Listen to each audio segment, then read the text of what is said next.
Magkahawak kamay, pumasok sila sa malit na lagusan na natatakpan ng ligaw na baging at damo. Ilang saglit lang narating nila ang dulo ng lagusan. Bumungad sa magkapatid na malaengkantadyang lugar. Wow! Halos magkasabay nilang bulalas na masaksihan ang dulo na yon. Tuwang-tuwa magkapatid dahil tila baga nasa loob sila ng mundo ng fairy tale. There's a small fountain surrounded by a lot of different flowers and vines. It's nice and peaceful.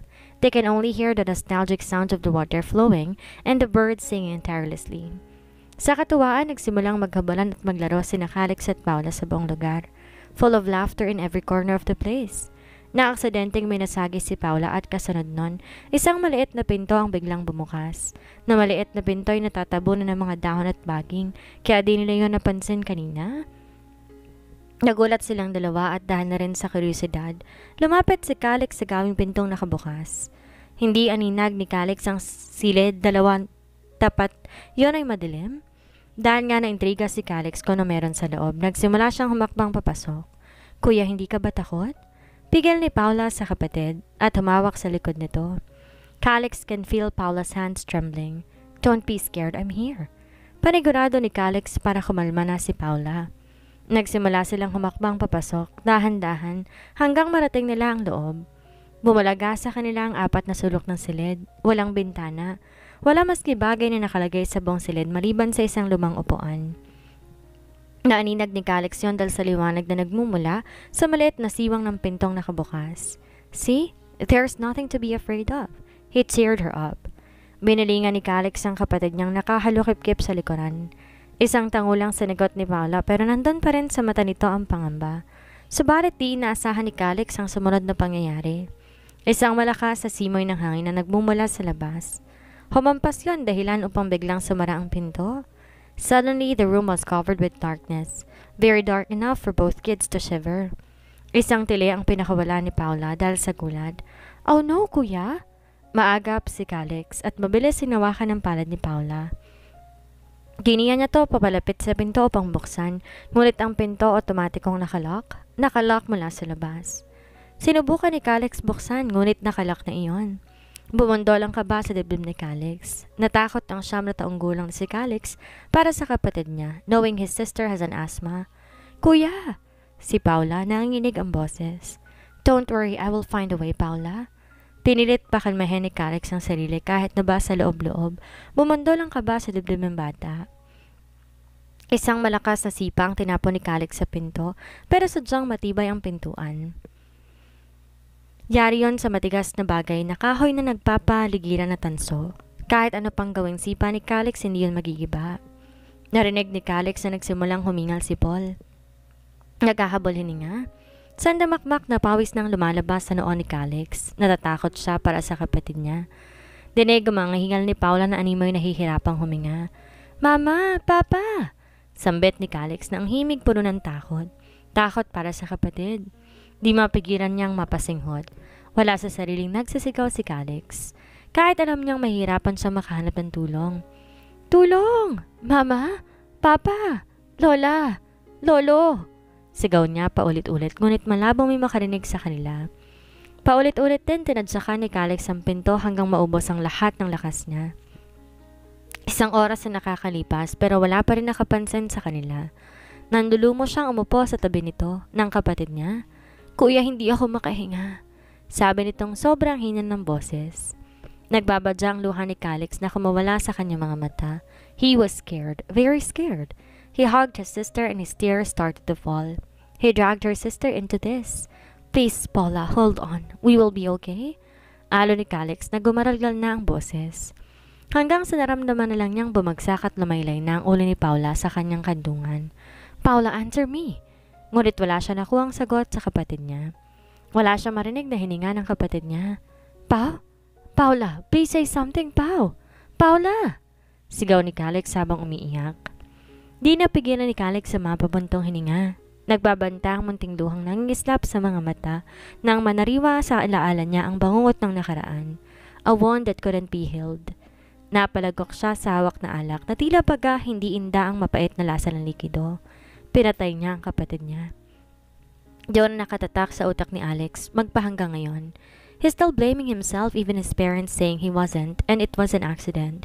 Subalit di pa rin niya napapatawad ang kapabayaan. It haunts him now and then. Calix had a trauma. He is afraid of darkness. The darkness seemed to be haunting him. Isang buntong hininga ang kanyang pinakawalan. Pinahid ang luha na kusang pumatak at naglanda sa pisngi niya. Paula? Araw ng Sabado, medyo late na akong dumating sa malaking bahay.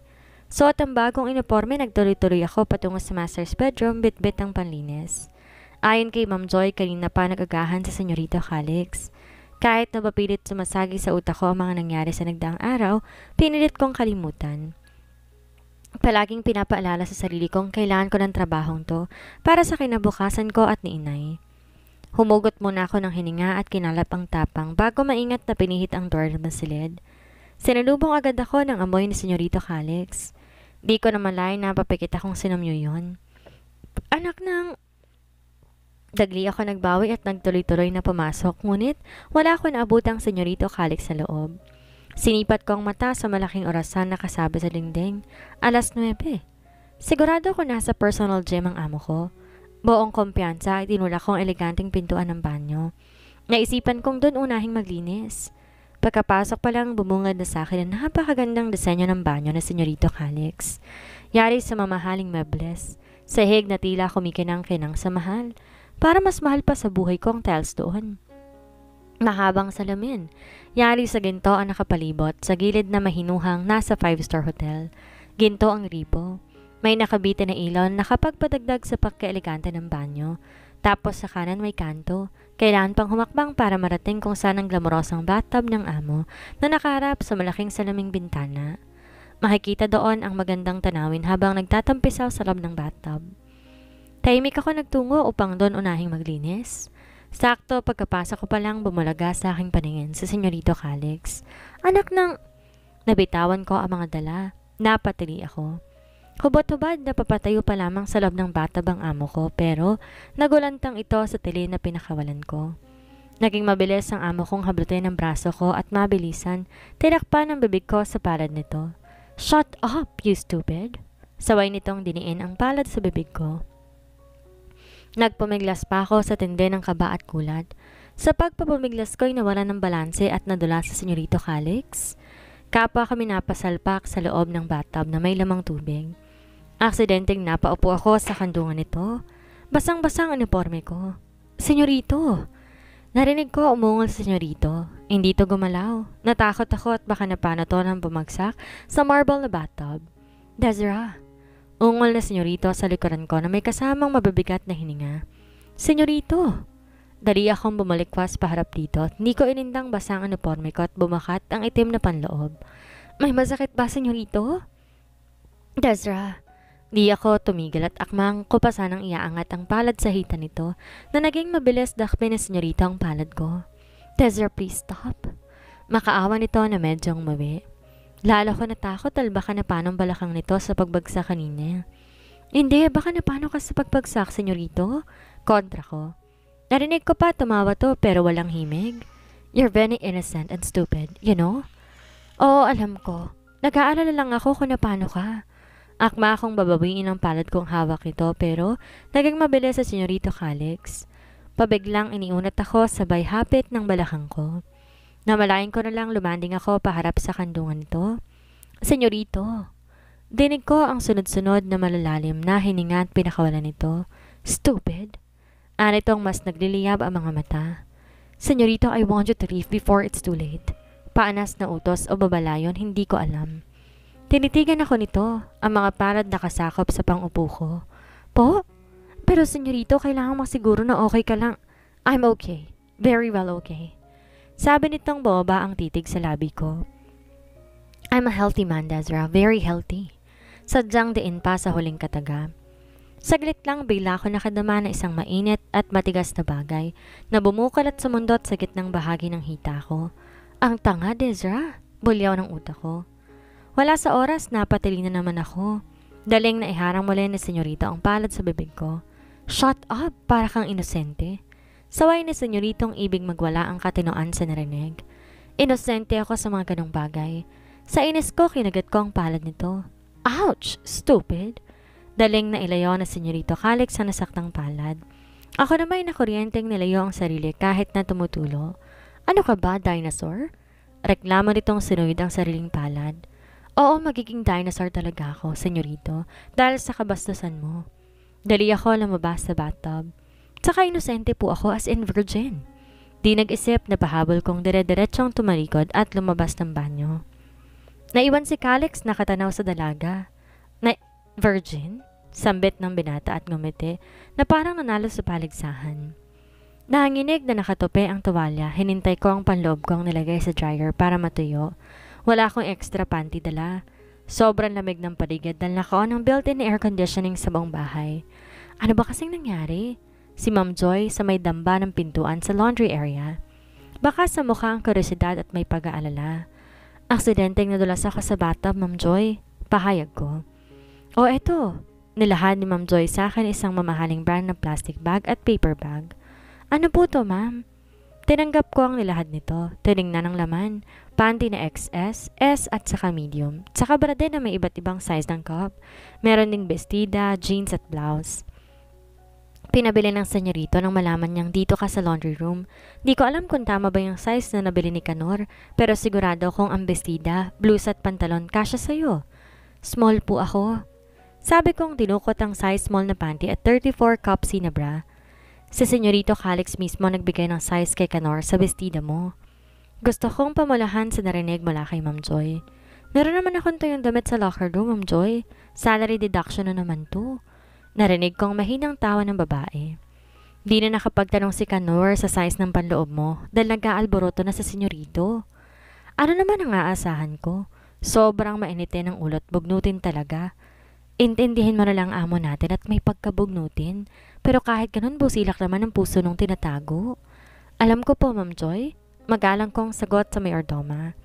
Huwag bang tanggihan ang bestida ha, dahil baka mamaya pagalitan ka pag di mo tinanggap yun. Opo. O siya, maiwan na kita, Desra ha? Sige po, Ma'am Joy. Salamat po dito. Pahabol ko sa babae. Ngumiti lang to at iniwan na ako sa laundry room. Bumalik ako sa itaas, suot ang bagong pantalon at blusa. Di ko naabutan doon ang amo ko, sigurado ko nasa ibang parte lang to ng bahay. Kaya bago simulan ng paglilinis, sinigurado ko munang wala si senyorita sa banyo. Baka ko na naman maabutan ko. Nanayo ang balahibo ko nang maalala ang nangyari kanina. Ang hindi ko maintindihan sa sarili ko, tila baga kinatawa ko ang mga kahalayang nangyari sa pagitan namin ni senyorito. Anak ng... Naiiling na inilis ko sa utak ang isipin yon. Nakahinga ako na maluwag at wala na doon sa Senyorito Calix. Mabilis ang kilos, sinimulan ko ang trabaho hanggang natapos ako.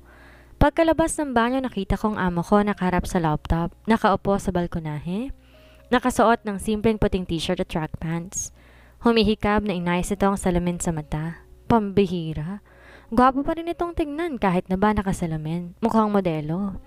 Naratiling ang aking paningin doon ng ilang segundo na magtamang aming paningin na Senyorito Calix. Tinaasan ako nito ng kilay kaya dali ako nagbawi. Tarantang hinarap ang gawin ang saktong tumurog ng cellphone sa bulsa. Nahinto ako sa akmang pagtanggal ng bedsheet at dinukot ang aparato. Tanga ang amo. Don't look at me like I'm the only person who exists. Nabaling kong palingin sa amo ko nasa balkonahe. Tuloy ibig kong magsisi sa ginawa ko dahil kanina pa pala to nakatingin sa likuran ko. Nakatoon ang palingin sa akin na may pilyong ngiti sa labi. Napaismid akong muling hinarap ang king size na kama. Nakangusong sinimulang hubarin ang bedsheet. Sinentro ko pa ang sariling hindi na muling balingan ng amo. Ginawa ko na kagawian kong gawin hanggang sa matapos ko yon. Di ko na rin napansin pang amo sa loob ng silid. Nagkibit balikat, tinungo ko ng balkonahe. Inayos sa mga naiwan itong gamit at sinira ang laptop itong nakabukas. Bit-bit ang tasang ininuman na Senyorito Calix, bumaba ako upang isauli sa kusina. Namahagip siya ng mata ko, lumalangoy sa malawak na pool. Napinto ko ang hakbang, Diyos por santo. Parang nalimutan kong huminga habang nakamasid sa amo ko mula sa di kalayuan. Bakat na bakat ang mamasa nitong braso. Parang tanga hindi ko mabawi ang titig kay Senyorito Calix. Kita kong tumigil siya kakalangoy at umahon mula sa tubig. Tanging itim na swimming trunks ng suot. Lantad sa mata ko ang nakakanerbiyos nitong figura. Malalapad na balitat, matitigas na dibdib at ang sandamakmak na abs. Ibig kong sabunutan ng bangs ko dahil bumaba pa talaga ang paningin ko sa bumukol na gawing ibaba ng puso na Senyorito Calix. Kung saan bumalik sa kokotikang eksena namin sa banyo kanina. Anak ng... Hindi ko magawang kumurap. Nakasentrong amo ko sa mata ko na para bang isang hari. At gaya ko iba ko pang mga kasamahan na San Lorelie at Kyla, halos numugwa ang mga matang nakamasid kay Senyorito na kasalukoy ng tumutungga na mineral water. Napalagok ako ng laway dahil parang nanunuyo ang lalamunan ko. Dali ako nagbawi. Nang marinig kong mahihinang hagikik ay nila Lorelie at Kyla sa kabilang espasyo. Kilig na kilig ang dalawa na para nakakita ng kung sinong artista. Sinubaybayan ng dalawa ang amo namin. Mula sa paglagok ng tubig hanggang sa pagsuot nito ng puting roba. Napaesme tuloy ako sa direksyon ng dalawa. Sinulya pa ni Senyorito Calix ang gawi ko saan ako nakatayo. Todo lakad takbo ang ginawa ko tungo sa pasilyo. Di mawari at todo, nilindol na naman ang puso ko sa simpleng sulyap nito. Kanda takbo talaga ako hanggang narating ko ang dirty kitchen. Dali kong nilapag ang tasa sa sink. Napahugot ako ng hininga sa tindi ng hingal. Dazra? Si Laura, ang kitchen dishwasher ng Dankworth. Ano nangyari sa'yo? Bakit namumutla ka? Nagsalubong ang kili ng babae na lumapit sa sink upang hugasan ng tasa. Wala naman ate. Sobrang haba ng pasilang binaybay ko. Totoo naman sa laki ng bahay, sadyang nangangawit ang binti ko kakalakad. Tumangot-tungo ang babae at iniwan na to upang bumalik sa taas para linisan ang personal gym ng bahay. Lihim kong pinagdasalan nandun pa sa senyorita sa baba. Ayoko makadaupang palad ng amo dahil talagang mananariwa ang kabalastugan nito sa pagkatao ko at ang tangang puso ko na parang gustong-gusto. Anak ng... ang saklab. Kailangan ko pang dumaan sa silid na to para makapasok ako sa personal gym. Sobrang ingat pinihit ko ang pinto. Parang tangang nilingalinga akong leeg. Hinanap ng mata ko sa Senyorito Calix sa loob. Nang masigurado kong wala ito doon ay nakahinga ako na maluwag. Buong kumpiyansa naglakad ako patungo sa pintuan ng gym. And why are you acting so strange, stupid? Si Senyoritong lumutang na sa harapan ko. Napalandag ako sa sobrang gulat dahil sa pabigla-biglang sulpot nito sa harapan ko. Senyorito? Kanda utal kong sambit na kinapapa ang dibdib ko. Bakit para nakakita ka ng multo? Po? Iniiwasan mo ba ako? Umiling-iling ako. Hindi po, bakit naman kita iiwasan? Naparunok ako ng laway. Sobrang pilit ang ngiti ko. Good. Akala ko iniiwasan mo ako eh. Umayos to ng tayo at saka inihakbang ang paa papalayo sa akin. Naupo to sa kama at binuksan na naman ang laptop ko. Ako na may naninigas na nakatayo lamang doon. Parang sobra-sobra na ang nainom kong kape at palagi na lang akong kinakabahan. And why are you standing there? Po? Sobrang nablangko ko. Ang tanga mo talaga. Hurry and do your job. Utos itong nailing-iling at muling hinarap ang laptop. Opo. Halos nilipad ko ang pintuan, makalayo lang agad kay Senyorito. Di ko talaga gustong pakiramdam na nabubuhay sa puso ko para kay Senyorito Calix. Di ko man mabigyan ng tamang kataga pero sigurado ako nanganganib ang puso ko.